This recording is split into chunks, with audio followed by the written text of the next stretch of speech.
राधा रानी की अटारी पर आप कभी गए हैं बरसाना? बिल्कुल। उससे नीचे एक समाधि बनी है गुलाब खान की। तो गुलाब खां जो है सारंगी बजाते थे अटारी पर, ठीक है, उनका काम था सारंगी बजाना। और उनकी एक छोटी सी बेटी थी राधा नाम की। तो राधा जो है वो बस एक बेटी थी, पत्नी उनकी थी नहीं। तो राधा नृत्य करती थी जब वो सारंगी बजाते थे, कीर्तन होता था, सारे लोग मिलकर के कीर्तन करते थे अटारी पर राधा रानी को प्रसन्न करने के लिए, सुबह शाम ये होता था।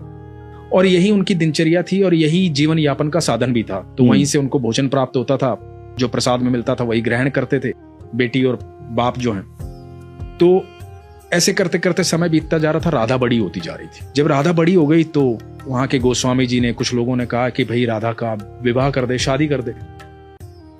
तो गुलाब खान ने कहा कि मैं कौन होता हूँ शादी करने वाला, और मेरी तो इतनी औकात भी नहीं है, हैसियत भी नहीं है, जो होगा राधा रानी देखेंगी। तो लोगों ने कहा भाई सारा खर्चा हम करेंगे, सारी व्यवस्थाएं हम करेंगे, तो चिंता मत कर, राधा रानी का ही तो दिया हुआ है सब।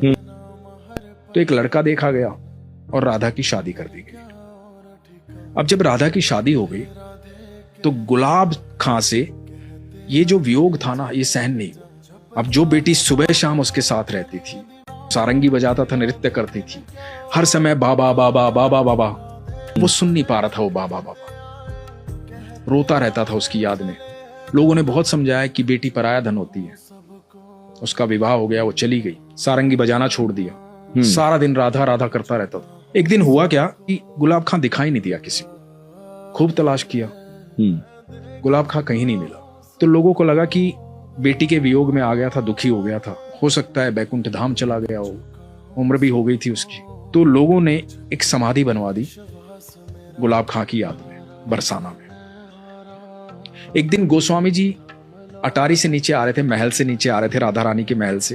तो गोस्वामी जी को आवाज सुनाई दी पीछे से कि गोस्वामी जी राधे राधे। पीछे मुड़ के देखा तो गुलाब खां खड़ा हुआ था। बोला कहाँ थे तुम, इतने दिन से दिखाई नहीं दिए, हमने तो कभी अटारी पर देखा नहीं तुझे। तो बोले नहीं, एक दिन क्या हुआ कि मैं रात को, उस दिन रात को सब लोग चले गए थे, मैं यहाँ रो रहा था, राधा राधा चिल्ला रहा था। एक छोटी सी बच्ची आई और बोली बाबा सारंगी नहीं बजाओगे, सारंगी नहीं बजाओगे तो मैं नृत्य कैसे करूंगी। तो मैंने सारंगी बजाई, वो मेरे को अंदर लेकर चली गई महल के, और महल में वहां ठाकुर जी थे, राधा रानी थी और रास हो रहा था। अब वो रास करते और मैं सारंगी बजाता हूं, मैं वहीं रहता हूं। अब मेरी राधा हर समय मेरे साथ रहती है।